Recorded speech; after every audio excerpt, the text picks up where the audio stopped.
Ce-ți poți dori mai mult decât să ai lângă tine pe cineva cu care să poți vorbi ca și cu tine însuți?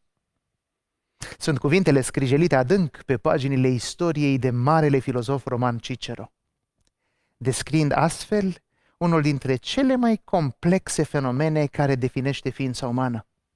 Fenomen care poartă simplu numele de prietenie. Fiind eminamente o ființă socială, omul va face tot ceea ce îi stă în putință să se poziționeze aproape de semenii săi, dintre care își va alege cu rigurozitate o pleiadă selectă, numită generic prieteni. Ființe la fel de sociabile ca și el și care să-i fie alături la bine și la greu.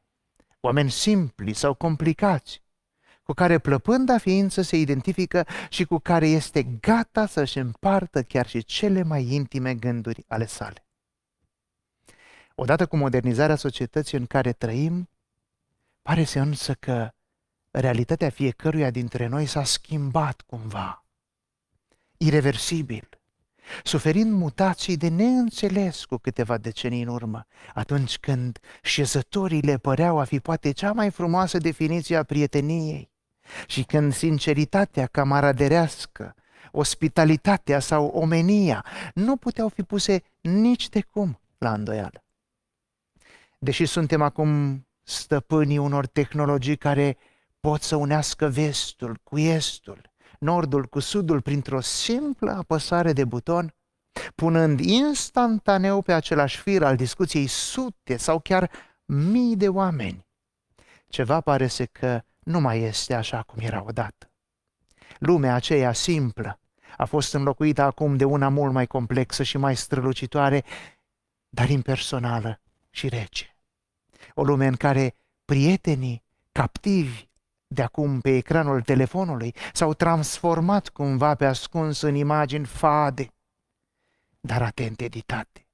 Un soi de iluzie a ceea ce nu mai putem avea, așa cum am avut odată. În goană nefiresc de mare, după afirmare și acceptare, fiecare dintre noi filtrăm acum tehnologic și cu înverșunare orice defect, orice imperfecțiune, fără să ne dăm seama că, deși ironic avem la îndemână toate imaginile prieteniei editate ale celorlalți, ne-am îndepărtat într-atât de mult unii față de alții încât ne-am pierdut tocmai frumusețea de a fi oameni. Și totuși, în această societate a culorilor asincrone, există un soi de prietenie care poate face încă diferența, redându-ne libertatea unei intimități reale și sincere, dar pe care puțini, din nefericire, o mai găsesc printre desișurile digitalizate ale lumii noi. Este prietenia aceea sinceră a Creatorului, adresată fiecăruia dintre noi. O prietenie needitată și neretușată, o prietenie în care să simți din nou pasiunea unui camarad intim. Dacă cauți așadar acolo unde ești printre miile de imagini un prieten și nu îl mai găsești, privește astăzi către Dumnezeu.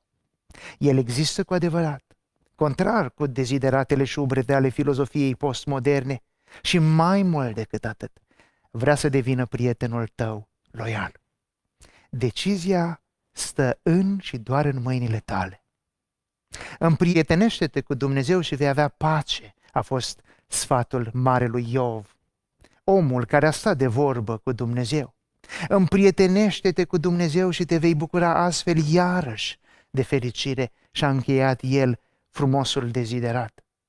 Nu uita însă, prietenia Domnului este oferită cu mână largă doar acelora care se tem de El.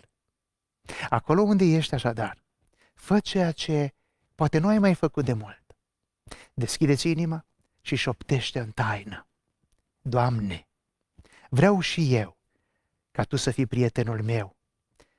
Vei vedea atunci cu ochii tăi fericirea în stare pură. Fiți binecuvântați!